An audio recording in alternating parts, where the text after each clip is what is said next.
18 ذی الحج کی تاریخ ہے، حضور کا مبارک زمانہ ہے، سن 10 ہجری ہے، سن 10 ہجری ہے، اتوار کا دن ہے۔ کون سا دن ہے؟ اتوار کا دن 18 ذی الحج۔ حضور پاک صلی اللہ علیہ وسلم حجۃ الوداع کرنے کے بعد مکہ مکرمہ سے روانہ ہوتے ہیں، اور راستے میں ایک مقام آتا ہے جس کو حجفہ کہتے ہیں۔ اس کے پاس ایک تالاب ہے، وہاں پہ حضور بیٹھ گئے۔ کچھ درخت ہیں، ان درختوں کی جھنڈ میں بیٹھ گئے۔ ظہر کی نماز کا وقت ہوا، جو ہی وقت داخل ہوا حضور نے پہلے مرحلے میں اول وقت میں ظہر کی نماز پڑھائی، پھر سب صحابہ کو ایسے جمع کیا۔ حضور نے اس تالاب کی منڈیر پر بیٹھ کر ایک خطبہ دیا ہے۔ اس تالاب کو خم کہتے ہیں، غدیر خم، خم کا تالاب۔ وہ خطبہ غدیر خم کے نام سے مشہور ہے۔ حضور نے وہ خطبہ دیا۔ اس خطبے میں حضور نے کیا فرمایا اور امت کو کیا سبق دیا، یہ آج میں نے آپ کے سامنے عرض کرنا ہے۔ حضور پاک صلی اللہ علیہ وسلم نے حجۃ الوداع کے موقع پہ 1.25 لاکھ صحابہ کرام کے اجتماع میں ایک لمبی تقریر کی، بہت ساری باتیں بیان کی، اور آخری جملہ یہ فرمایا، کیا میں نے دین تمہیں پہنچا دیا ہے؟ سب صحابہ نے یکجا ہو کے کہا پہنچا دیا ہے۔ حضور نے فرمایا پھر غائبین کو پہنچانا تمہارا کام ہے۔ آخری آیت قرآن کی اتر گئی، الیوم اکملت لکم دینکم واتممت علیکم نعمتی ورضیت لکم الاسلام دینا۔ آج کے دن اللہ فرماتے ہیں، اے حضور کے صحابہ، میں نے تمہارے لیے تمہارا دین مکمل کر دیا۔ صحابہ سے کیا فرمایا جا رہا ہے؟ تمہارے لیے تمہارا دین مکمل کیا، اور میں نے اسلام کو تمہارے لیے بطور دین کے پسند کر دیا۔ یہ آیت اتر گئی۔ حضور پاک یہاں سے روانہ ہو گئے تقریر کرنے کے بعد۔ جب اس مقام پہ پہنچے غدیر خم پہ، یہاں پہ حضور نے ایک اور خطبہ دیا۔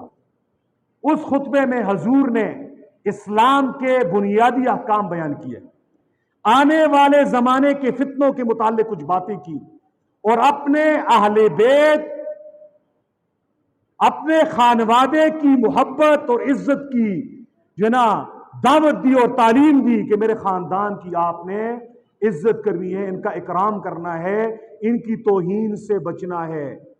بس یہ بات بیان ہوئی ہے۔ اور اس میں ایک مشہور جملہ جو آج سوشل میڈیا پہ ہر طرف میں نے دیکھا، وہ لوگوں نے شیئر کیا ہے، لیکن اس روایت کا مطلب ہمارا نوجوان غلط سمجھ رہا ہے۔ وہ روایت کیا ہے؟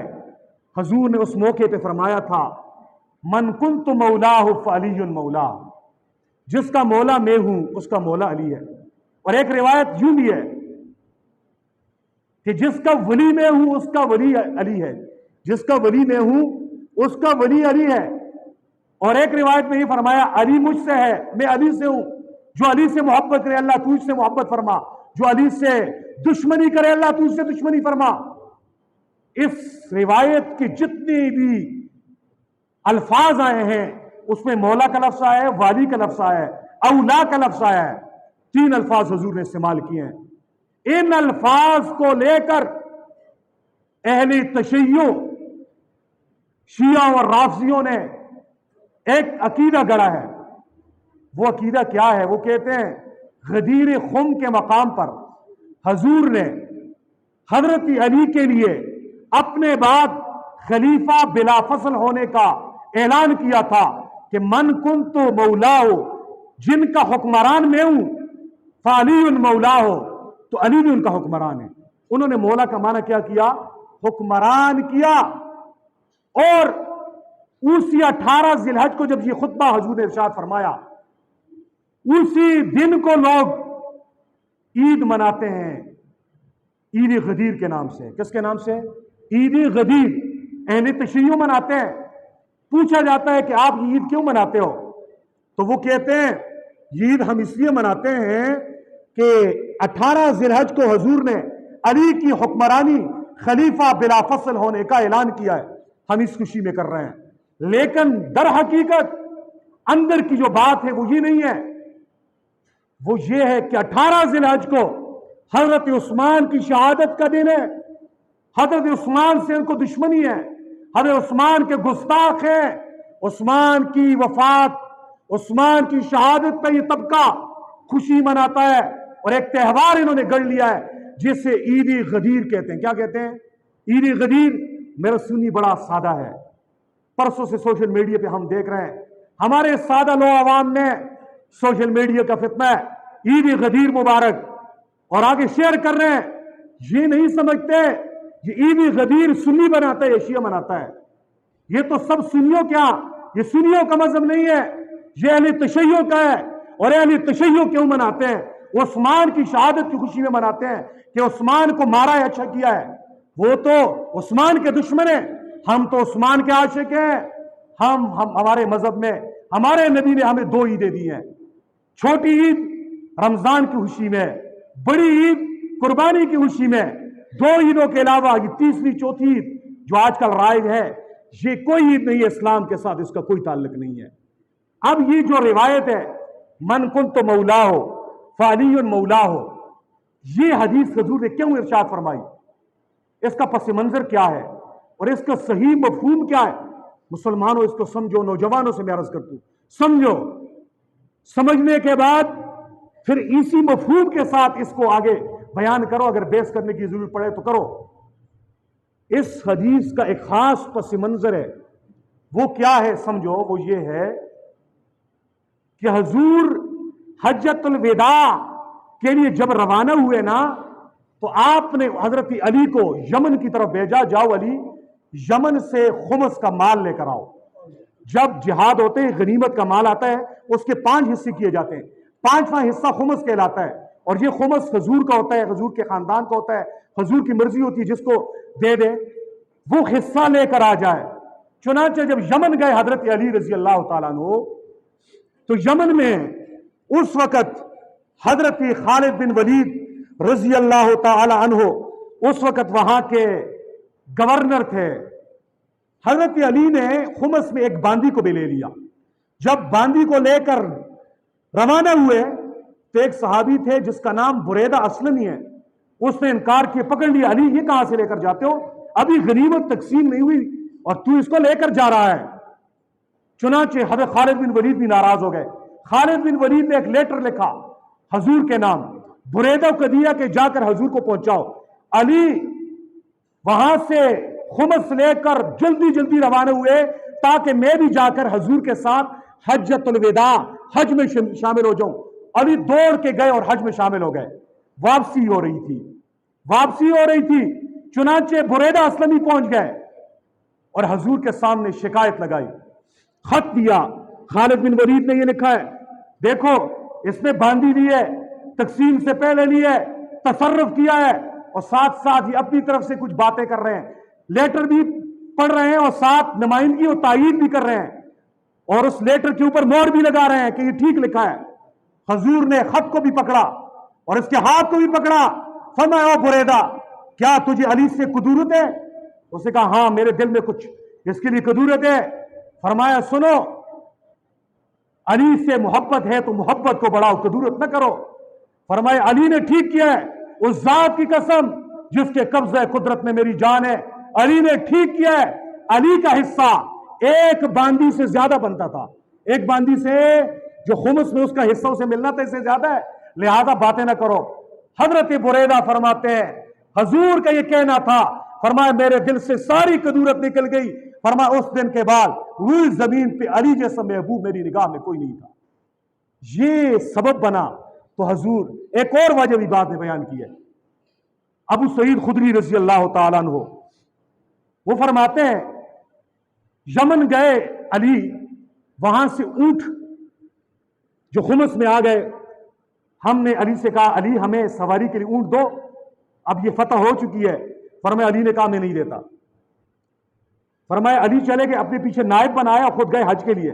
ہم نے آپ کے جانشین سے کہا کہ ہمیں یہ اونٹ دے دو، اس نے کہا یہ لے لو اونٹ آپ کے ہیں۔ علی جب واپس آئے دیکھا اونٹوں پہ لوگ سواری کر رہے ہیں اور ان کا کباڑہ کیا ہوا ہے، تو اپنے نائب کو ڈانٹا بھی، فرمایا تو نے غلط کیا ہے۔ ابو سعید خدری فرماتے ہم ناراض ہو گئے، دیکھو اس کا نائب اچھا تھا، ہماری ضرورت ہمارا خیال رکھ رہا ہے اور علی کو ہماری فکر ہی نہیں ہے. اور ایک روایت میں یہ بھی ہے علی سے جوڑے مانگے, کچھ کپڑے غنیمت میں تھے اسی جنگ میں یمن سے, تو علی نے نہیں دیے, نائب نے دے دیے. یہ 3-4 وجوہات بنی. چنانچہ جب صحابہ کرام گئے حضور کے پاس, ایک شکایت لگا رہا ہے, ابو بردہ یہ کہہ رہا ہے, ابو سعید خدری یہ کہہ رہا ہے, ادھر سے تیسرا اٹھتا ہے وہ کہتے ہیں علی سے ہمارا یہ گلا ہے, ادھر سے چوتھا اٹھتا ہے یہ گلا ہے, 500 اٹھتا ہے یہ گلا ہے, چھٹا اٹھتا ہے یہ گلا ہے. دائیں بائیں سے ایک عجیب فضا بن گئی ہے. حضور نے فرمایا 3 مرتبہ جملہ کا, او میرے صحابہ بتاؤ تم علی سے کیا چاہتے ہو, علی سے کیا چاہتے ہو, علی سے کیا چاہتے ہو. پھر حضور سمجھ گئے بات پھیل گئی ہے, میں تو دنیا سے جا رہا ہوں, دین مکمل ہوا چاہتا ہے, ان کی محبت ہونی چاہیے, چپکلش ختم ہونی چاہیے. حضور نے یہ خطبہ ارشاد فرمایا من کنت مولا ہو فعلی مولا ہو. مولا کا معنی یہاں محبوب ہے, جس کا محبوب میں محمد ہوں اس کا محبوب علی بھی ہے. یہ نہیں ہو سکتا محمد سے پیار ہے, محمد کے داماد, محمد کے اہل بیت, علی سے اسے محبت نہیں ہو. فرمایا یہ نہیں ہو سکتا, یہ نہیں ہو سکتا. وہ مطلب جو دشمن لے رہا ہے, جو خلیفہ بلا فصل کا لے رہا ہے, وہ غلط ہے. عربی لغت کے لحاظ سے بھی غلط ہے, عقلاً بھی غلط ہے. لغت کے لحاظ سے کیوں غلط ہے؟ مولا کا معنی نہایا ایک لغت ہے, اس کے اندر نہایا فی غریب الحدیث, اس میں لکھا ہوا ہے کہ مولا کے بہت سارے معنی. ایک معنی سردار, ایک معنی ہے پروردگار, ایک معنی ہے محب, ایک معنی ہے محبوب, ایک معنی ہے چچا زاد بھائی, ایک معنی ہے غلام, بہت سارے اور معنی بھی لکھے ہیں. ایک معنی ہے ناصر اور مددگار. لیکن کسی جگہ پہ بھی کسی لغت کو اٹھائی عربی کی, مولا اور ولی کا یہ معنی کہ اس کا معنی ہو حکمران, یہ نہیں ہے. ولی کا معنی دوست ہے, قرآن میں بھی اللہ ولی الذین آمنوا, اللہ ایمان والا کو دوست ہے. ولی کی جمع قرآن میں آئی ہے الا ان اولیاء اللہ ہے, اللہ کے جو دوست ہیں. دوست معنی, مددگار معنی, محب معنی, محبوب معنی, سردار معنی, محسن معنی, چچا زاد بھائی ہونا, یہ معنی ہو سکتے ہیں. لیکن حکمران والا معنی کسی ڈکشنری میں نہیں ہے. یہ ان لوگوں نے اپنے پیٹ سے گڑا ہے اور اپنا مسئلہ نکالنے کے لیے, اسی یہ غلط ہے. عقلاً بھی یہ بات غلط ہے کہ حضور پاک اگر علی کے لیے خلافت کا اعلان کرنا تھا تو ذرا عقل سے آدمی کام لے. حجۃ الوداع کے موقع پر 1,24,000 صحابہ تھے. حج کرنے کے بعد لوگ اپنے اپنے علاقوں کو لوٹ گئے, اور پھر اس کے بعد آگے غدیر خم پہ تو چند لوگ تھے. اعلان کرنا تھا تو آدمی بڑے اجتماع میں کرتا ہے یا چند لوگوں میں کرتا ہے؟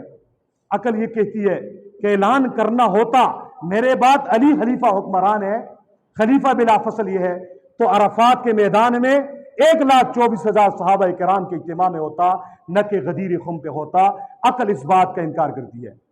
دوسری بات, اگر اس کا معنی حکمران کریں ایک خرابی اور آتی ہے.